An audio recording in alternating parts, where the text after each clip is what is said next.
Good morning students. Today we are going to start a new chapter, that is heat. In previous classes we had already discussed two chapters. First one is energy and the second one is light. Today we shall start a new topic, that is heat. This is one of the most interesting topic in your physics syllabus.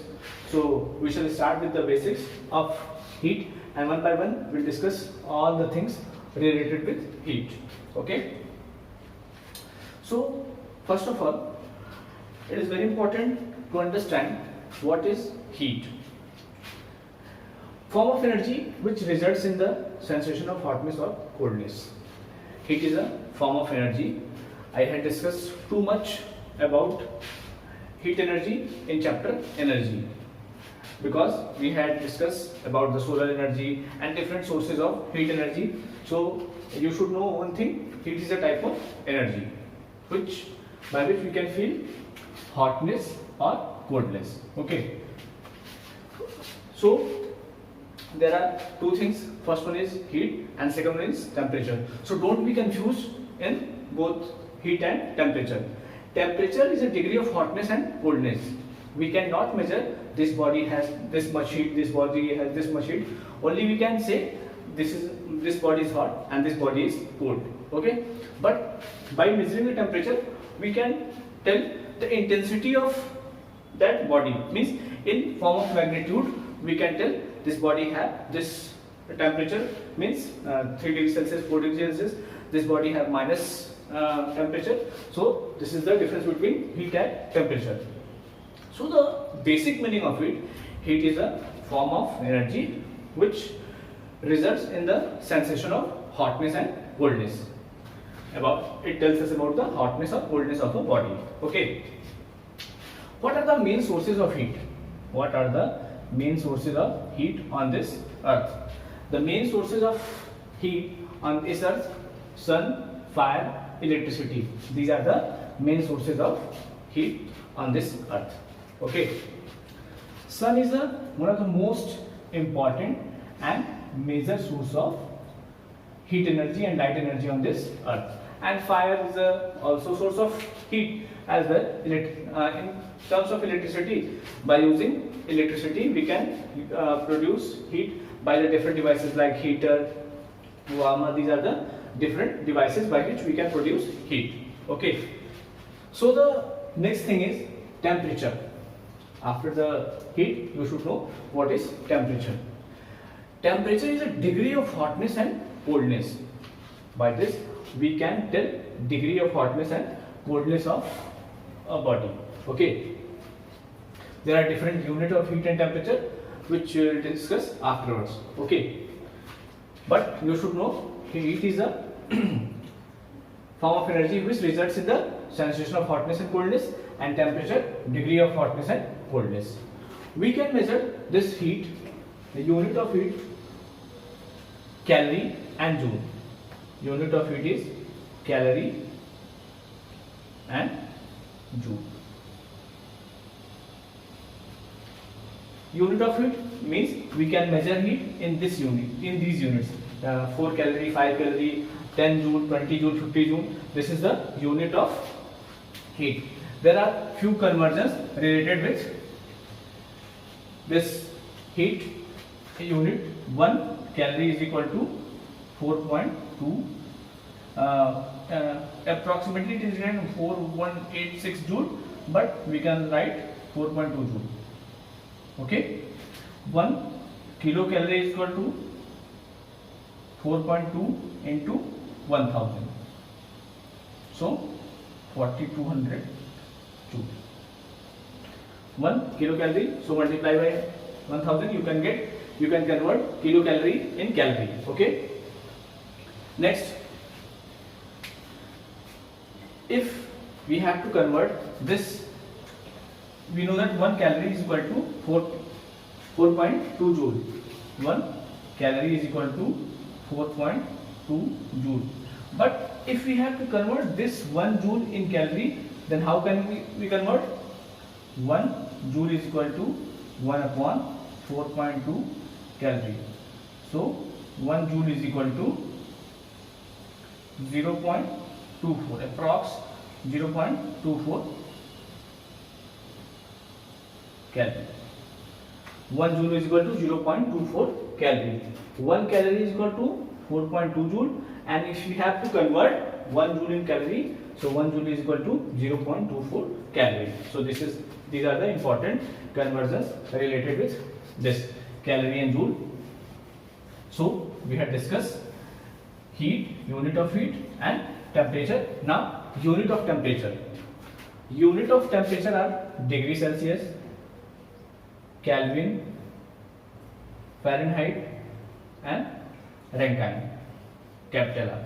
These are the unit of degree Celsius, Kelvin, Celsius, and Fahrenheit, and Rankine. These are the important unit of temperature.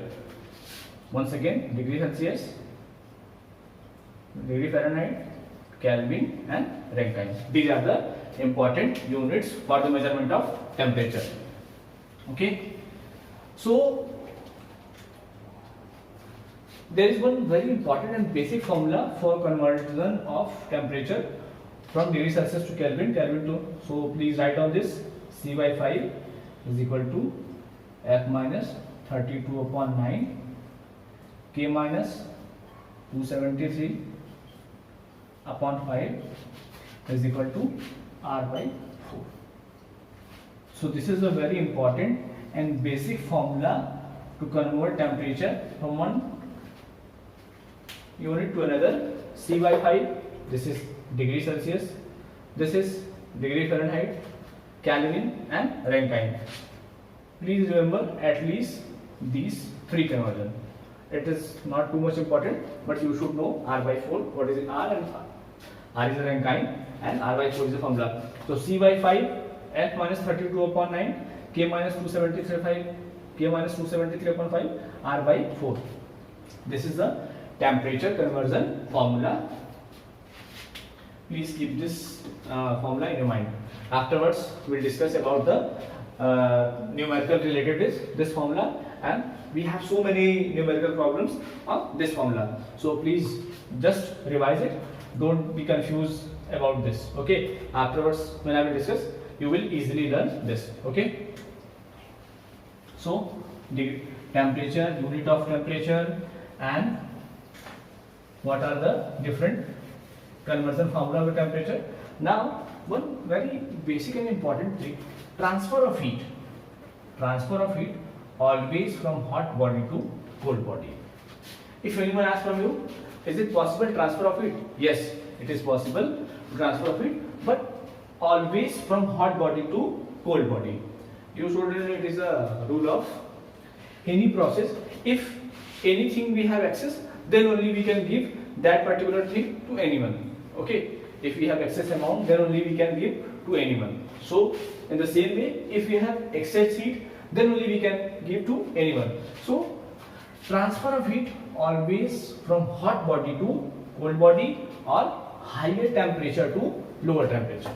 Okay. If suppose this body have 50 degree Celsius temperature and this 10 degree Celsius, so always heat transfer from this body to this body, and up to the time, this time, up to the time when these two bodies will come at a equilibrium temperature, means same temperature. Suppose 25 degree Celsius is the equilibrium temperature, means this body as well as this body at 25 degree Celsius, then no heat will transfer from hot body to cold body. Okay. So what is the condition, or what is the time up to which time heat will transfer from hot body to cold body? Up to the time these two bodies reach on the same temperature. Reach on the same temperature. Okay. So this is the condition of transfer of heat. Next, and one more important topic. One more thing is there. What are the devices by which we can measure the temperature? There are. Afterwards, we will discuss thoroughly about the clinical and laboratory thermometer. But basically, you should know the device by which we can measure the clinical and laboratory thermometer. This is the device by which we can measure the temperature of a body. By this we can measure the temperature of a body. Clinical and laboratory thermometer are the devices by which we can measure the temperature. This is the range 37 to 42 degrees Celsius for normal devices, means we can use this to measure the body temperature, and this laboratory thermometer used for the industrial use, because you can see the range of this clinical thermometer 37 degrees Celsius to 42 degrees Celsius, and this minus 10 degrees Celsius to 110 degrees Celsius. So this is this device is used to measure the temperature. Okay. Now, what are the effects of heat? There are different effects of heat on a body. One by one we shall try to understand. First, second and third. Change in temperature, most important thing. When we supply the heat any body, suppose this body at 10 degrees Celsius, okay, and or there is water in this pot at 10 degrees Celsius, and when we supply heat to this water, after some time the temperature will increase, maybe it will reach up to 100 degrees Celsius. So when we supply heat to any body, the temperature of the body automatically will change, and maybe it will reach 10, 20, 30 or 100 degrees Celsius. It is a different thing, but you can observe change in temperature. Second, change in state. Suppose this is the water, and by using any burner we are supplying heat to this, and this water at the 10 degrees Celsius or 20 degrees Celsius. When we supply heat, after some time it may reach up to 100 degrees Celsius, and it causes change in state of water. Means now water will vaporize, means from water to gaseous state. So it is a case of change of state. Means when we supply heat, maybe it causes change of state. Suppose there is a ice, it is in solid state. When you supply the heat, what will happen? It will convert in liquid. So it is also cause of, it is also type of change of state. Next, thermal expansion, the very basic and simple thing. Thermal expansion, when we supply heat to any body, the body may expand. The expansion rate is different for all the bodies, but the body will expand. Means suppose this is a small wire. When we supply heat to this wire, suppose this is a type of conducting wire, steel or iron, anything. When we supply this wire heat, suppose this is the L length, after some time we can observe the small increase in the length, L plus delta L. Delta L means small increase. So this is the third case, means thermal expansion. So this is all about heat, basics of heat. First of all, we started with the heat. Heat is a form of energy which results in the sensation of hotness and coldness. Temperature tells us about the exactly magnitude, degree of hotness and coldness, and heat tells us about the sensation of hotness and coldness simply. Afterwards, we had discussed about the unit of heat, calorie and joule. These are the units of heat. Then unit of temperature, degree Celsius, Kelvin, Fahrenheit, and Rankine. These are the different units of temperature. Then we have written one conversion formula: C by 5 F minus 32 upon 9 is equal to K minus 273 upon 5 is equal to R by 4. I will discuss too much about this formula in the next class or in upcoming class. Okay. Effect of heat, change in temperature. By supply the heat, we can change the temperature of the body. We can change the state, means solid to liquid, liquid to gas, gas to liquid. We can change the state. Then thermal expansion. Thermal expansion simply, okay, supplying this is the steel wire. When we supply the heat to this wire, the small change we can observe in this object. So this is the example of thermal expansion. And here one small thing I had discussed: heat transfer always possible from hot body to cold body. So this is all about the basics of heat. Students, please revise it carefully. When we'll meet in the next class, I will give the quick revision of this chapter, and then we'll proceed in the next class. So thank you for today. We'll meet in the next class.